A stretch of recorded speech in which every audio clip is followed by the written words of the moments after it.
Hello दोस्तों, मैं कपेंद्र तोमर और आज मैं टॉपिक स्टार्ट करने वाला हूं क्लास 12th का चैप्टर 4 केमिकल काइनेटिक्स। इससे पहले हम 2 वीडियो बन चुके हैं हमारी। तो हमने कल जो पढ़ाया था वो लिया था अपना रेट ऑफ रिएक्शन, और आज का अपना टॉपिक है औसत दर या वेग। क्या? औसत दर या वेग। हमने कल पढ़ा था अभिक्रिया के दर में कि रिएक्टेंट होते हैं वो क्यों घटते हैं और उत्पाद होते हैं वो क्यों बढ़ते जाते हैं। हम रिएक्टेंट को दर्शाते हैं नेगेटिव साइन से, यानी रिएक्टेंट क्या होते हैं, घटते जाते हैं, और उत्पाद क्या होते हैं, बनते जाते हैं, पी यानी पॉजिटिव। देखो, अगर मैं बात करता हूँ औसत दर या वेग की, औसत दर या वेग क्या होता है। देखो, किसी निश्चित समय अंतराल में, किसी निश्चित समय अंतराल को हम बोलते हैं डेल्टा टी में अभिकारकों या उत्पादों की सांद्रता में होने वाले परिवर्तन, उत्पादों की सांद्रता में होने वाले परिवर्तन को दर्शाते हैं हम डेल्टा सी से, को हम बोलते हैं औसत दर या वेग। अगर मैं आर एवरेज, आर होता है अभिक्रिया की दर और एवरेज, वेग आर होता है वेग और एवरेज यानी औसत वेग, बराबर क्या होता है, plus minus delta C upon delta T. अगर मैं इसके लिए बात करूं आपसे कि आर के लिए सांद्रता, अगर मैं आर के लिए सांद्रता निकालता हूं यहाँ पे, यानी अभिकारकों के लिए सांद्रता निकालता हूं, तो क्या आएगा,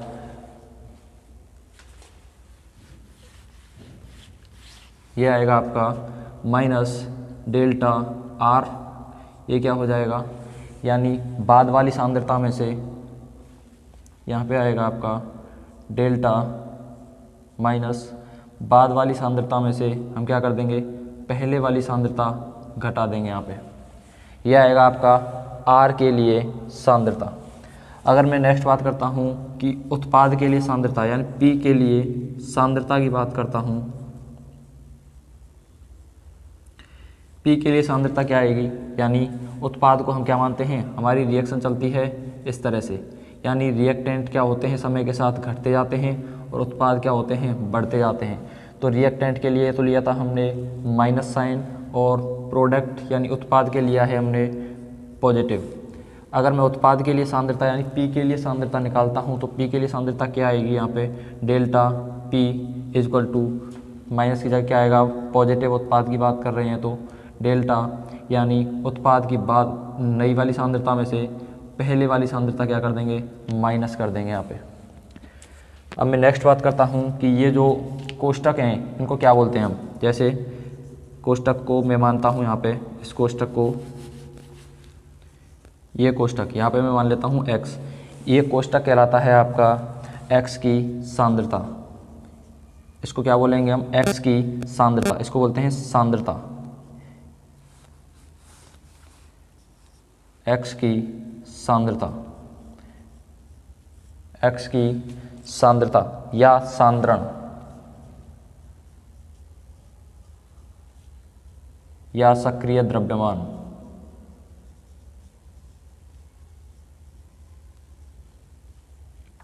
या सक्रिय द्रव्यमान, यानी इसको क्या बोल सकते हैं हम, सांद्रता बोलते हैं। ये बड़ा कोष्टक है, इसको बोलते हैं हम सांद्रता। इसको हम पूरे को कैसे बोलेंगे, x की सांद्रता। एक बार दोबारा देखते हैं कि औसत दर या वेग क्या होता है। किसी निश्चित समय अंतराल, किसी निश्चित समय अंतराल को बोलते हैं डेल्टा टी में अभिकारकों या उत्पादों की सांद्रता में होने वाले परिवर्तन को औसत दर या वेग कहते हैं। यहाँ पर आर एवरेज होता है plus minus delta C upon delta T. अगर मैं इसके लिए अभिकारक और उत्पादों की रिएक्शन होती है अपनी आर से पी की तरफ, यानी अभिकारक से उत्पाद की तरफ। अभिकारक होते हैं वो समय के साथ घटते जाते हैं और उत्पाद होते हैं वो समय के साथ बढ़ते हुए जाते हैं। अगर मैं अभिकारकों के लिए सांद्रता ज्ञात करना चाहूँ, आर के लिए सांद्रता, तो क्या आएगी, आर माइनस डेल्टा आर। अभिकारकों के लिए ज्ञात कर रहा हूँ तो डेल्टा आर इजक्वल टू नई वाली सांद्रता में से, अभिकारक की नई वाली सांद्रता में से पहले वाली सांद्रता क्या करनी है, माइनस करनी है। यहाँ पे P के लिए अगर सांद्रता में ज्ञात करना चाहूँ तो प्लस क्योंकि उत्पाद की सांद्रता बढ़ती है तो यहाँ पर प्लस का साइन आएगा। Delta P equal two plus delta नई वाली सांद्रता में से, नई वाली उत्पाद की सांद्रता में से पहले वाली उत्पाद की सांद्रता क्या कर देंगे, माइनस कर देंगे। अगर मैं x सांद्रता, x की सांद्रता, इसको क्या बोलेंगे हम, x की सांद्रता या सांद्रण या सक्रिय द्रव्यमान। नेक्स्ट बात करते हैं हम ताक्षणिक वेग या दर। नेक्स्ट बात करते हैं हम ताक्षणिक वेग। ताक्षणिक वेग क्या होता है कि किसी निश्चित समय पर, ताक्षणिक वेग क्या होता है कि किसी निश्चित समय पर या क्षण विशेष पर अभिकारक व उत्पाद की सांद्रता, अभिकारक व उत्पाद की सांद्रता में होने वाले परिवर्तन की दर को उस अभिक्रिया का ताक्षणिक वेग कहते हैं। यानी किसी निश्चित समय या क्षण विशेष पर अभिकारक व उत्पाद की सांद्रता में होने वाले परिवर्तन को उस अभिक्रिया का, या होने वाली परिवर्तन की दर को उस अभिक्रिया का ताक्षणिक वेग कहते हैं। इसे R इंस्टेंट के द्वारा प्रदर्शित किया जाता है। R instant equal two plus minus dc upon dt। यहाँ पे dc क्या है, अभिकारक व उत्पाद की सांद्रता में होने वाला परिवर्तन, और dt क्या है, समय अंतराल।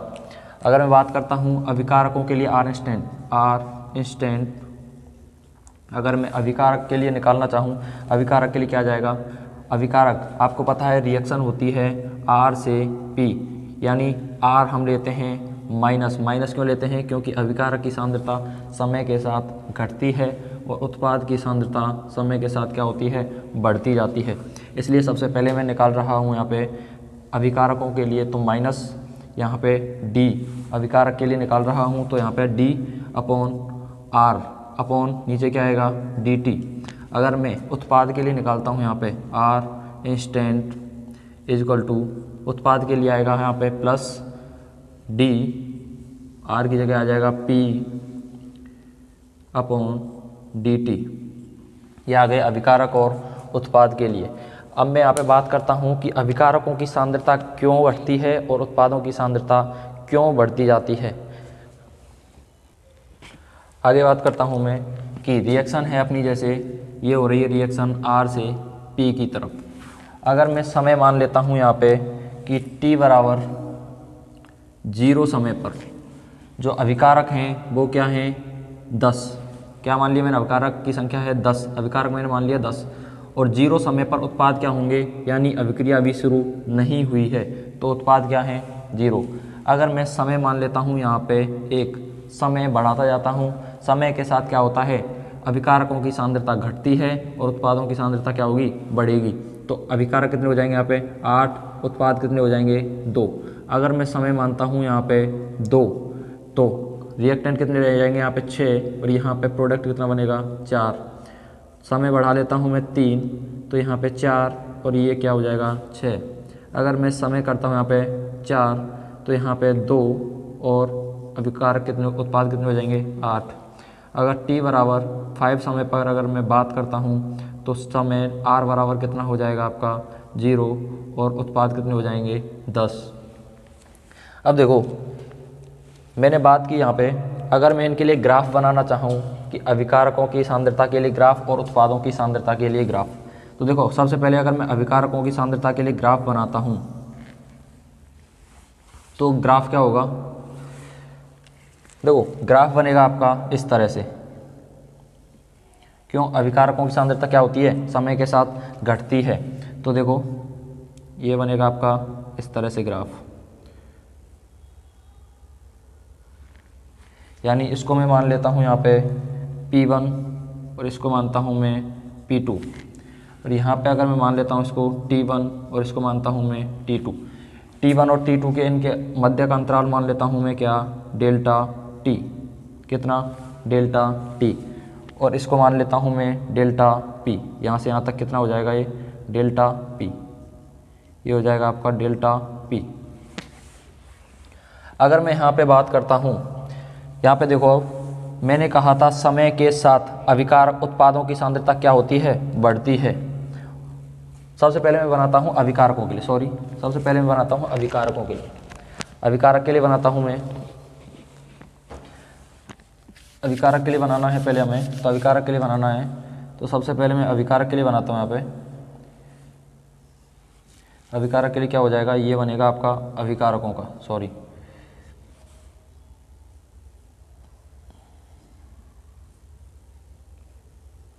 ये है T1 और ये है T2, यहाँ पे है R2 और R1।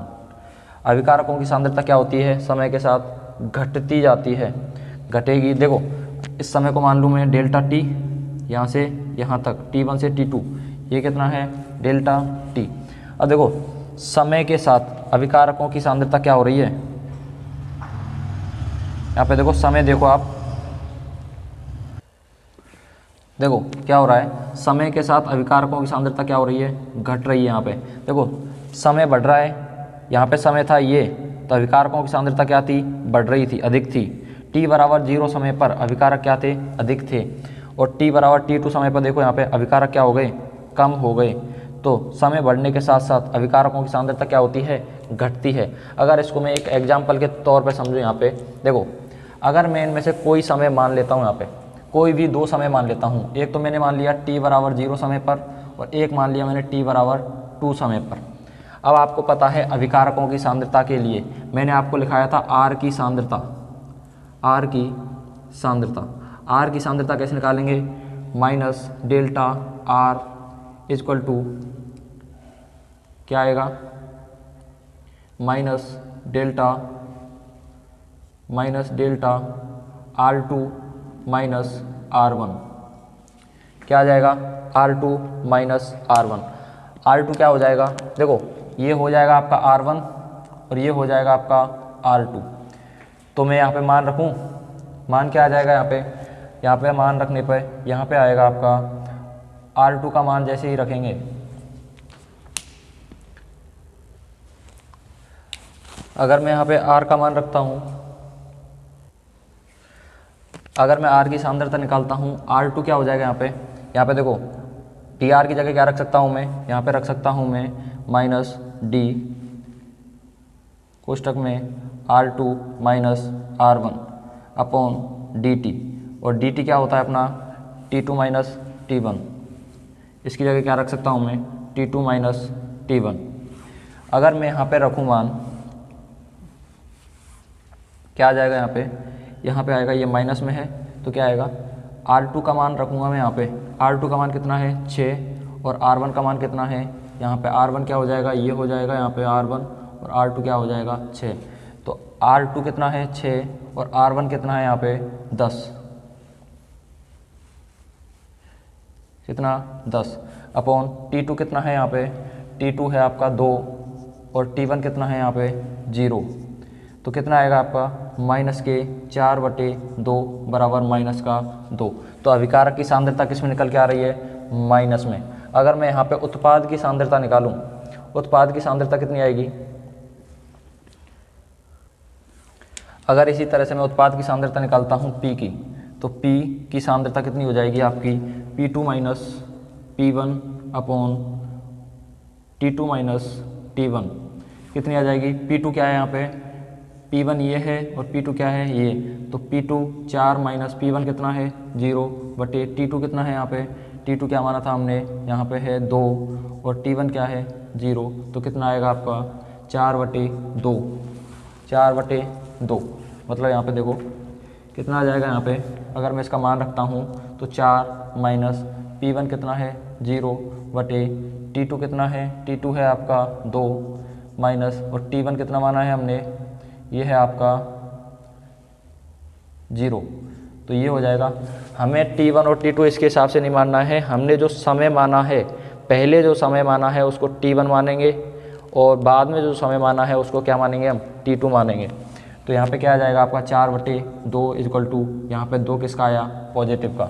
तो इसलिए कहते हैं कि जो अभिकारक होते हैं, अभिकारक की सांद्रता आती है वो नेगेटिव में आती है, अभिकारक क्या होते हैं, घटते जाते हैं समय के साथ, और उत्पाद होते हैं क्या होते हैं, समय के साथ बढ़ते जाते हैं। ठीक है, यहाँ पे जो ये ढाल है ये क्या आ जाएगा आपका, यहाँ पे जो ढाल बन के आया है वो है R। अगर मैं अभिकारक के लिए बात कर रहा हूँ तो यहाँ पे तो R आएगा यहाँ पे D माइनस का dr/dt।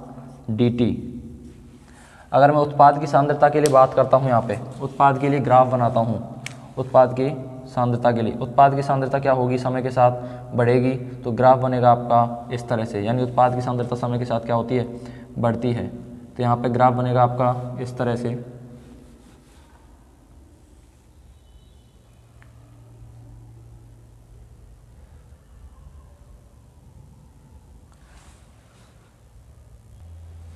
यहाँ पे अगर मैं उत्पाद के लिए ग्राफ देखूँ, उत्पाद की सांद्रता के लिए ग्राफ देखूँ यहाँ पे, तो क्या आएगा, T2 माइनस ये है समय T1 समय और ये है T2। उत्पाद की सांद्रता क्या होगी, समय के साथ बढ़ती है। देखो T1 समय पर उत्पाद क्या है, उत्पाद की सांद्रता क्या है, कम है, और जैसे जैसे समय बढ़ रहा है तो P2 की सांद्रता क्या हो गई, P2 उत्पाद की सांद्रता हो रही है, बढ़ रही है यहाँ पे। तो समय के साथ उत्पाद की सांद्रता तो बढ़ती है, लेकिन अभिकारक की सांद्रता होती है वो घटती है। यहाँ पे जो ढाल होगा वो होगा आपका प्लस dP/dt। इस P की जगह हम क्या लिख सकते हैं, P2 माइनस PB भी लिख सकते हैं। यहाँ पे लिख सकते हैं हम P की जगह लिख सकते हैं P2 माइनस P1/dt, और dt की जगह क्या लिख सकते हैं हम, T2 माइनस T1। क्लियर है यहाँ तक।